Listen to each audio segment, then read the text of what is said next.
Hello and welcome to a brand new video. Thought I'd do this one, seeing as I'm going to be starting the new season soon. Well, I say the new season, continuing season 2 of my ghost hunting series or show, whatever you want to call it. I'm going to be starting it again. So, I'm going to go through what I already have, and I'm going to go through some ghost hunting equipment that is supposed to work. I guess we'll eventually see. So I've bought some new toys that I'm going to showcase you in a second. I want to tell you what they are and what they're supposed to do. Now, all of the stuff here, well, no, saying that, half the stuff here I have never used.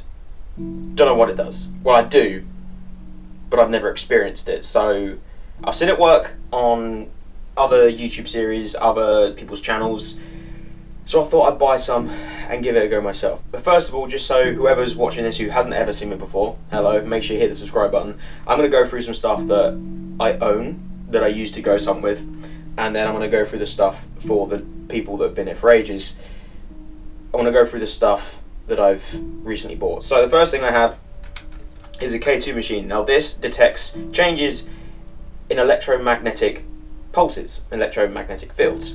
So every time a ghost gets near this or touches it or disrupts the field of electricity, should we call it, around this, well, this thing, this contraption, it goes off. Now usually, if you put something electric near it, like a phone, you should be able to see that, it sets it tripping. When your phone is nowhere near it and you're in the middle of nowhere, with no electrical wires around anywhere, and this starts going up to the red,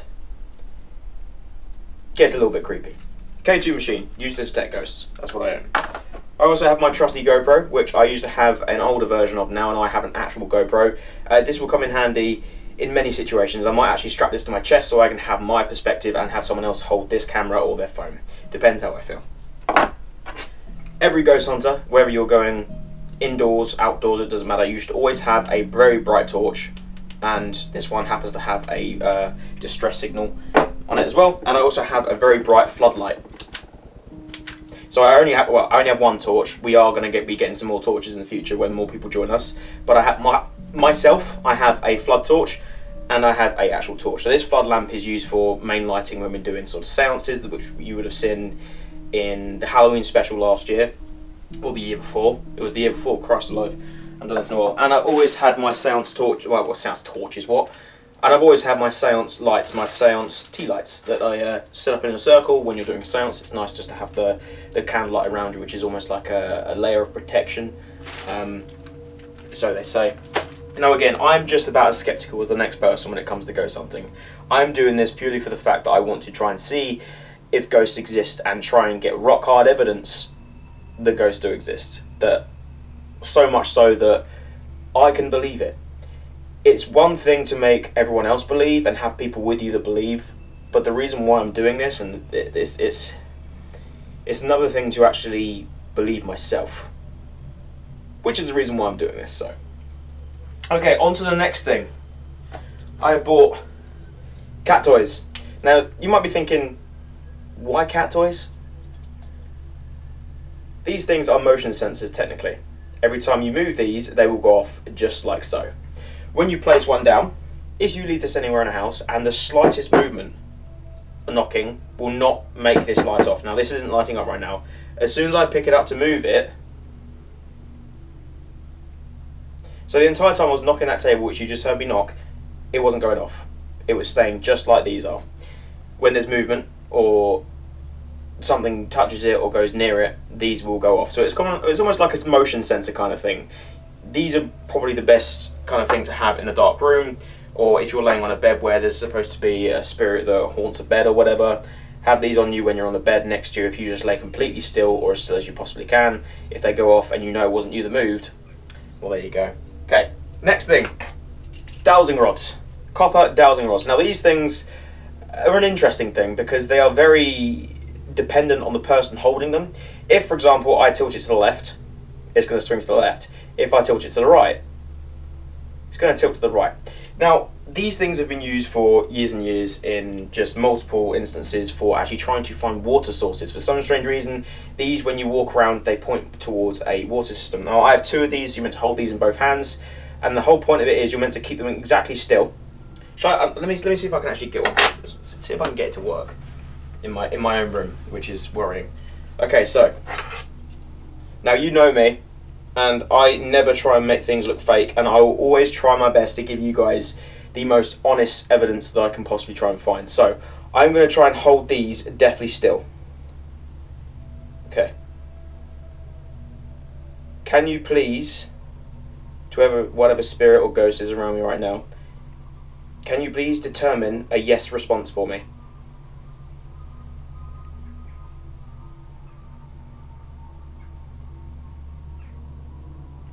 Okay, but it looks things, they're kind of going outwards. Can you please determine a no response?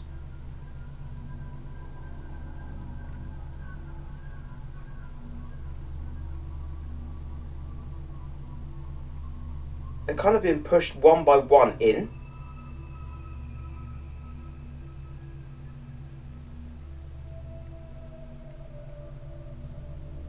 I'm actually shaking, I'm trying to hold these so still.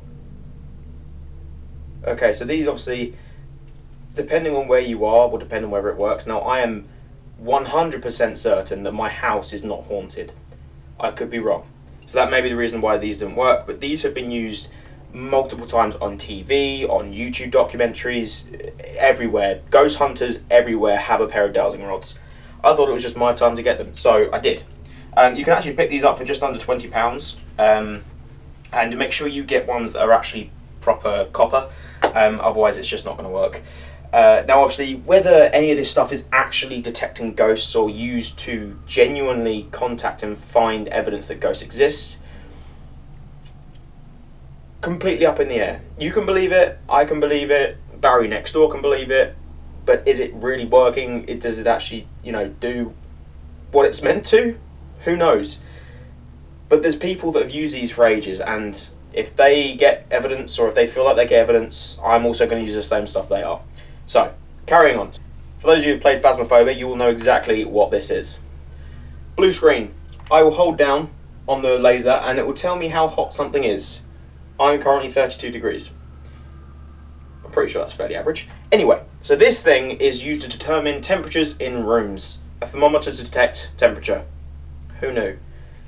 But the reason why this is so interesting, and the reason why many people have these and use these to hunt ghosts, is because temperature changes in rooms where there is I always use this sort of like finger movement because I'm saying the word very lightly, spirits, entities, ghosts. They are known to change temperatures in certain spots, in certain areas. So if, for example, I say over here feels really cold, I'm then going to point it over at my can of Red Bull, and the can of Red Bull right now, supposedly on the outside, is 20 degrees.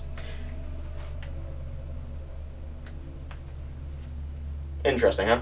I go to my TV, 24, my other wall, 24.2. So everywhere is fairly relative right now. If someone said, oh, this spot over here feels incredibly cold, I would then use this to say, oh no, that is pretty cold. It's a temperature detection device. It's fairly self-explanatory. Moving on to something a little bit different now. Now this is a manometer. Now I've only seen this used twice. And this is from, what was their channel called? The Paranormal Files on YouTube. You want to go check them out and see if you can find out what episode this is from. It was one where they went to an asylum or a abandoned hospital, like a child's hospital, I'm pretty sure. And they used this, but basically what it did was they sat this down in a cot with a REM pod. Now REM pods, sadly, are nearly £200, and I don't have a spare £200 just to throw away on an electronic device that I don't know is going to 100% be used correctly, or whether a ghost exists, or why would I... You get where I'm going with this, right? If I had money coming in from YouTube, like they do, I'd probably spend a little more money on ghost hunting equipment, but I don't. So I don't have a REM pod. But this was used in conjunction with it, and basically what it does is it detects air pressure around you.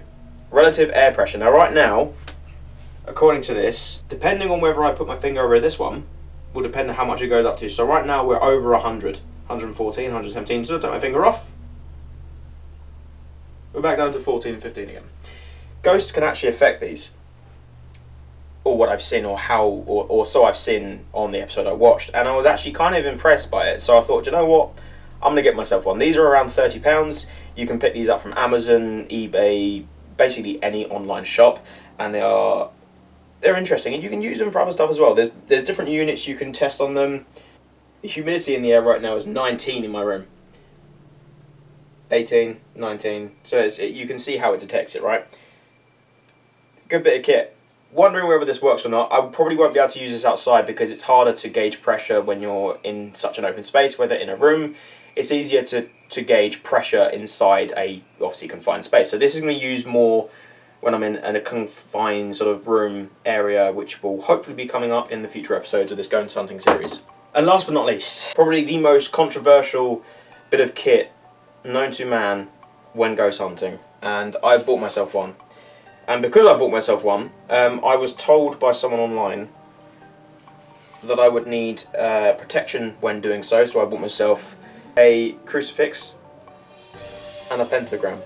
Now, you don't necessarily have to wear these, it's probably best just to have these around you when you do so. And the thing I'm about to talk about is, again, very controversial, and a lot of people don't necessarily believe in them because people seem to think that everything is faked when doing this. I bought myself a Ouija board.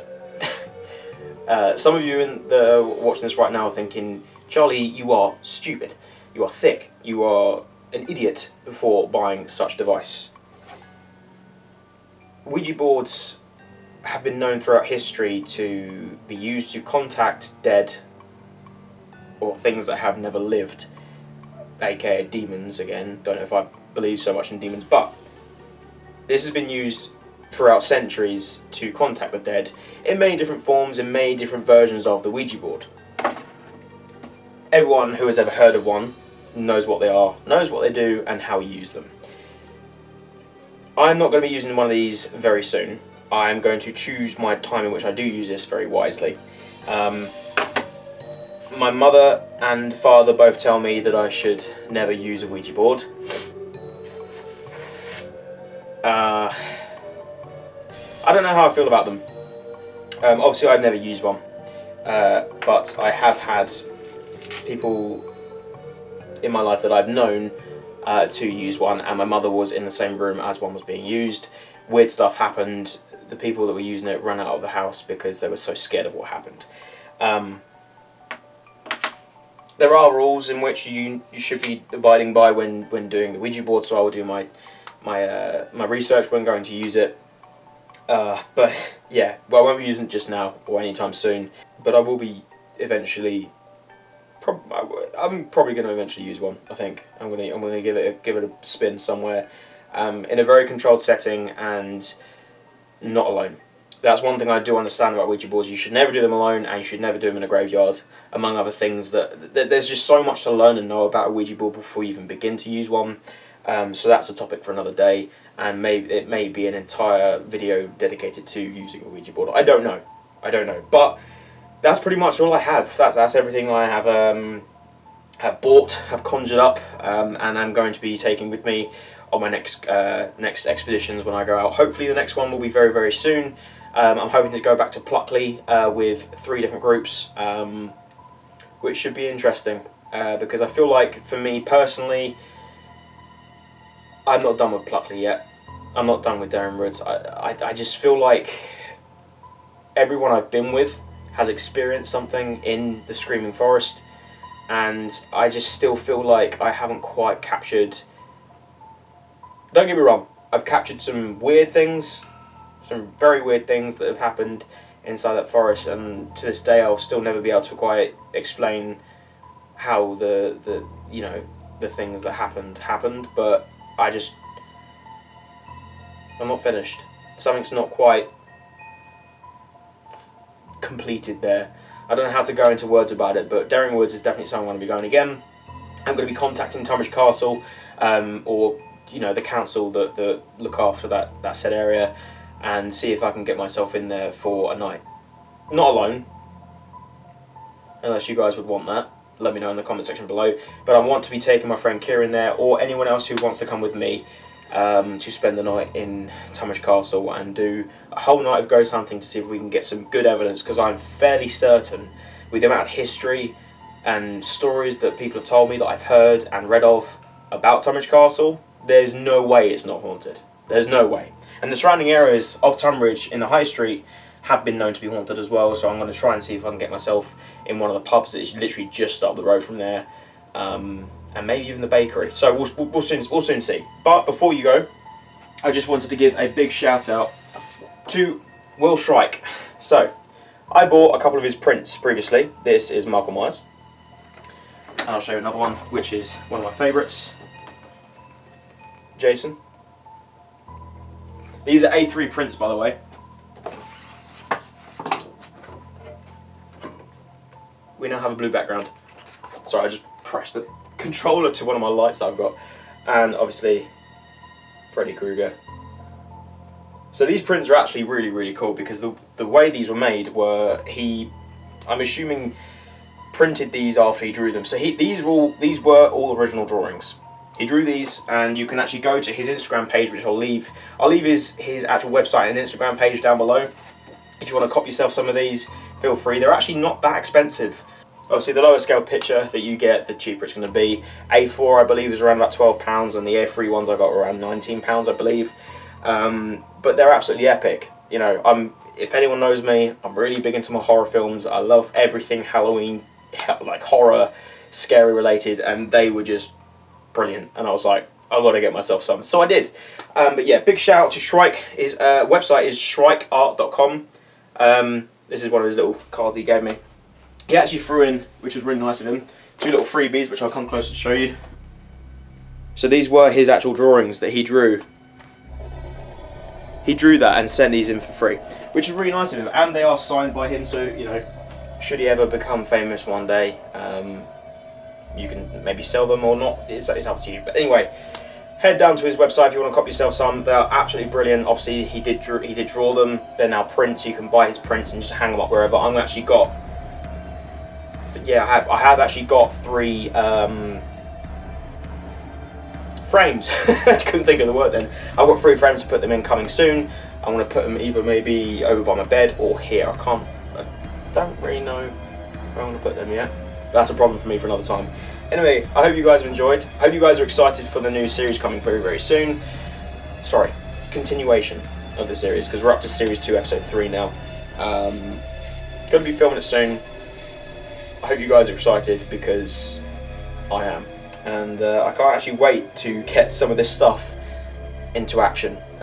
It's going to be so fun, and I genuinely can't wait. So I guess I will see you either in that next episode or in the next video that I upload. Yeah, thanks for watching, guys. Make sure you're subscribed if you're not, and I will see you in the next video. Cheers.